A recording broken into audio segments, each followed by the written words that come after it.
The sun struggled to rise. It was December 13th, 1943. A blanket of fresh snow covered the Greek village of Kalavryta. Smoke curled from chimneys, a sign of the day's first fires. Families prepared for their morning meals. Laughter echoed through the stone streets. No one knew this would be their last day of peace. No one knew that death was coming. The air was crisp, the sky a deceptive blue. Children bundled in thick coats played in the streets. Their mothers called out greetings to neighbors. The men of the village prepared for a day's work. It was an ordinary day, but evil was lurking just beyond the mountain peaks. The German army was on a mission of revenge. Days earlier, Greek resistance fighters had ambushed a German convoy in the mountains near Kalavryta. They killed dozens of soldiers, striking a blow against the Nazi war machine. The Germans, enraged by the loss, craved vengeance. They blamed the villagers for harboring the partisans. Their commander, General Karl von Lesueur, was a ruthless officer. He believed in collective punishment. He would make the people of Kalavryta pay. He devised a plan of unspeakable cruelty. He would make an example of the village, a warning to all who dared defy the Third Reich. Word spread through the ranks. The soldiers, fueled by anger and propaganda, were ready to unleash their fury. They believed they were enacting justice, but their actions would be remembered as a monstrous crime. The die was cast. The fate of Kalavryta was sealed. The soldiers fanned out through the village, rounding up the men and boys. They were herded like cattle, their pleas for mercy ignored. The air grew thick with fear. The men and boys of Kalavryta, more than 500 in all, were forced to march. They were herded out of the village, their hands above their heads. Their captors, faces twisted in hate, prodded them forward with rifle butts. The snowy ground was stained with crimson. The procession snaked its way up the slopes of Mount Panachiko, the winter wind biting at their faces.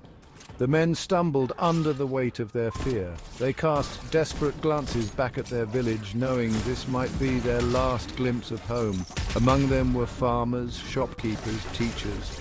Boys barely old enough to shave walked alongside their fathers and grandfathers. All were bound together by fear and a shared destiny of horror. As they climbed, the village of Kalavryta grew smaller, the sounds of life fading behind them. Ahead lay only the cold, unforgiving mountain and the promise of death. The Germans halted the procession on a barren slope, the wind whipping snow into their faces. The men and boys huddled together for warmth, their breath forming clouds in the frigid air. They could see the outline of their village below, a painful reminder of all they were about to lose. Then the order came. The German soldiers fanned out, their machine guns glinting in the winter sun. The men and boys knew their fate. Some prayed, some wept. Others stood in stunned silence, unable to comprehend the horror unfolding before them. A deafening roar split the air. The machine guns erupted, spitting fire and lead. Men fell like wheat before a scythe, their bodies riddled with bullets. The snow turned crimson, stained with the blood of innocents. The air was thick with the stench of gunpowder and death. The firing continued until there was only silence. The hillside was littered with bodies, a testament to the Nazis' barbarity. The once pristine snow was now a shroud covering the remains of fathers, sons, brothers. Life had been extinguished, snuffed out in an act of unimaginable cruelty. Section 5. Firestorm. While the men of Kalavryta were being marched to their deaths, a different kind of horror unfolded in the village. The women and children had been herded into the local schoolhouse. They huddled together, mothers clutching their children. Their terrified whispers echoing through the building. They listened to the distant gunfire, each burst a hammer blow to their hearts. They knew their husbands, fathers, sons were being slaughtered. Their grief was mixed with a primal fear for their own lives.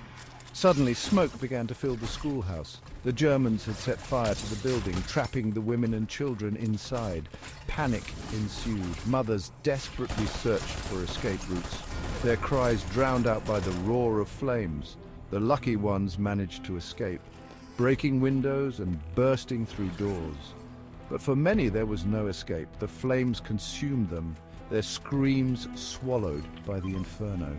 The air filled with the acrid smell of burning flesh and wood.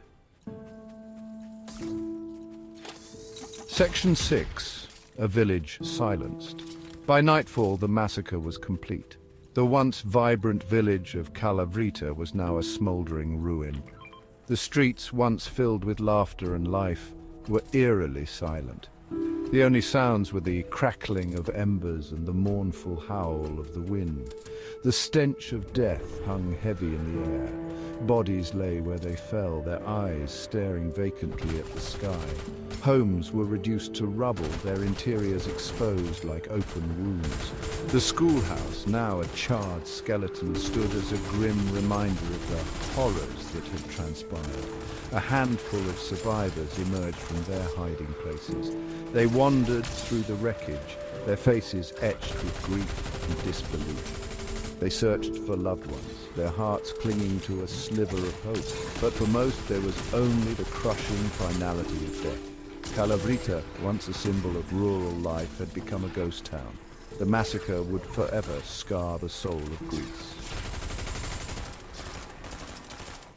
Section 7. Scars on the land, scars on the soul. The massacre at Kalavryta was a turning point in the Greek resistance. The brutality of the act, the sheer scale of the killing shocked the world.